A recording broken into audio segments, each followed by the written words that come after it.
Reka tubasuhuze tubifuriza amahoro y'Imana mwebwe muduteze amatwi muhereragiye hatandukanye tubabwira tuti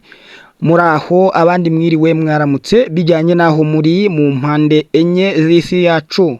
mudukurikira muri benshi muri ahantu hatandukanye aha ni ku Muvumu Online TV mwahageze n'ubundi tubagezaho amakuru abagiye atandukanye twari tumaze iminsi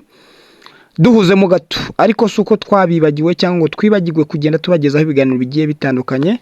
ahubwo akazi gatandukanye kaba kagiye kaza uko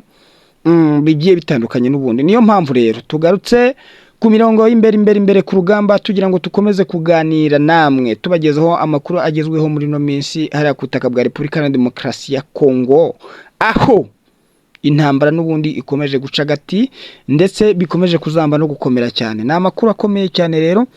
uyu munsi rero tugiye kwibanda ku makuru avuga ko ejo hashize ku itariki 3 z'ukwezi kwa 9 2024 umutwe w'inyeshyamba zitwaje intwaro wa M23 wakwise ahabaza ihuriro ry'ingabo za RDC ni ukuvuga ngo ingabo zo muri Repubulika ya Demokarasi ya Kongo ibintu byari bikomeye cyane ni igitero gikomeye cyane cyabaye ku munsi w'ejo hashize reka rero tubasabe gukanda subscribe comment share na like kugira ngo mujye mubana natwe n'ubundi mu biganiro bikurikiyeho na makuru akomeye cyane rero aho izi ngabo za M23 zishamitse ibitwaro bikomeye cyane n'amakamyo manini cyane abatwaje ibibunda bigiye bikomakomeye bakagaba igitero karabutaka ku ngabo za Kinshasa reka rero ya makuru na yandi dukomeze tubaviri muzi ni muzingo namwe mudukurikirana hano ku bitangaza makuru byacu tugenda tubaherezaho izi nkuru zikomakomeye ziri kugenda zivugwa mu rasazo bwa Repubulika ya Demokarasi ya Kongo nukuvuga ko rero M23 yakubise ahabaza ihuriro ry'ingabo za Repubulika ya Demokarasi ya Kongo kuri wa kabiri tariki ya 3 z'ukwa 9 2022 n'umunsi w'ejo washize ni mu mirwano yazindutse ibera mu bice byo muri teritwari ya Masisi mu gitondo cyo kuri uyu wa kabiri aho ihuriro ry'ingabo za guverinoma ya Repubulika ya Demokarasi ya Kongo ryagabye ibitero mu birindiro bya M23 birangira uyu mutwe ubavugutiye umuti usharira urura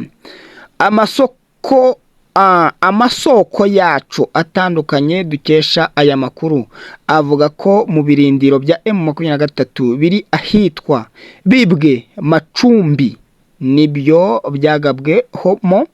ibitero by'ingabo za FARDC FDLR Wazalendo ingabo z'u Burundi n'abasadeke ariko ibi bitero biza kubera iri huriro ry'ingabo za RDC ihurizo rikomeye cyane ni ukuvuga ngo muri ibi bitero haje kuvukamwo ibintu twakwita nk'ibyakomereye iri huriro ry'ingabo za FARDC ni mu gihe ingabo z'umutwe wa M23 zirwanyeho maze ziza gukubita zitababarira ririya huriro ryamburwa n'ibikoresho bya gisirikare birimo imbunda ziremereye n'ibindi bikoresho byifashishwa mu itumanaho ndetse n'amakamyo menshi yaratwaye ibisasu ayangaya akaba yarambuwe iri huriro ry'ingabo za FARDC usibye ibikoresho byafashwe binavugwa kandi ko ingabo z'u Burundi Wazalendo na FARDC zahaguye ku bwinshi nta mibare itangazwa y'abantu baguye muri iki gitero ubwo iyi mibare iri buze kugenda imenyekana nayo turaza kugenda tuyabagezaho mu makuru ataha muri kano gace ka Bibwe Macumbi biri muri groupement ya Bashari Mukoto ho muri teritwari ya Masisi mu ntara ya Kivu ya ruguru societe civile yo muri ibyo bice yahamije aya makuru inatangaza ko iyo mirwano yo kuri uyu wa kabiri yatumye abaturage bahunga ku bwinshi ku bwa sosiyete sivile. Iyi mirwano yahanganishije M23 n'ihuriro ry'ingabo za RDC yatangiye igihe cy'isaha ya saa 11 z'urukerera rwo kuri uyu wa kabiri. Iyi mirwano yabaye nyuma y'uko muri iri joro ryo kuwa mbere rishyira kuri uyu wa kabiri imitwe yitwaje intwaro izwiho ubufatanye n'ingabo za RDC yasahuye abaturage b'ikaniro ho muri teritwari ya Masisi ibirimo amatungo magufi, amabutike ndetse kandi batwika n'amazu yo muri aka gace 46.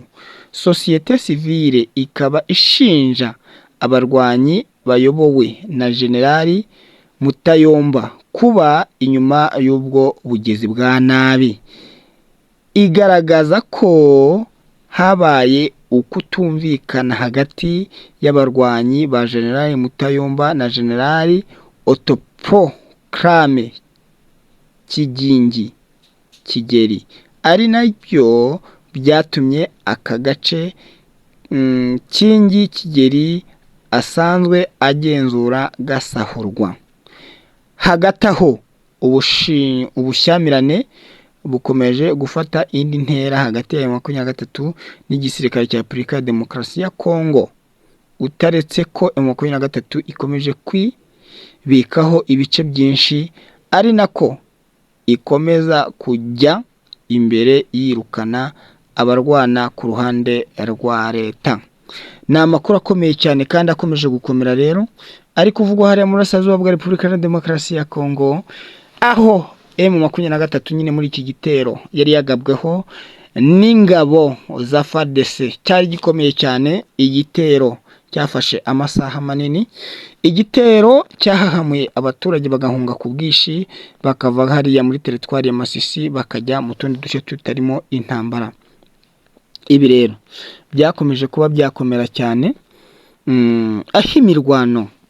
yaje gukomera. Iki gitero cyari cyiteguwe bikomeye cyane, cyarimo amakamyo manini n'amatoya atwaye ibikoresho by'ingabo za FARDC. Aho rero ariko iki gitero ku mirongo y'imbere ku rugamba, nk'uko twakomeje tubikesha nyine amasoko y'amakuru atugezaho aya makuru,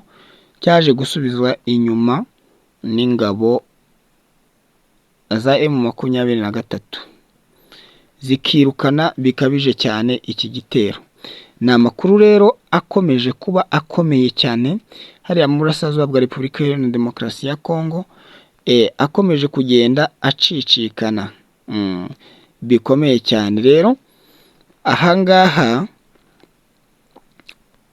bikomeje kuvugwa ko iki gitero cyaje kuba cyasubizwayo, ariko ingabo za leta zihatakarije ibikoresho. Ni ukuvuga ko kandi ku rundi ruhande tugiye gukomeza tubabwira amakuru akomeye cyane. Hari igikekwa cyatumye uwabaye kandidatire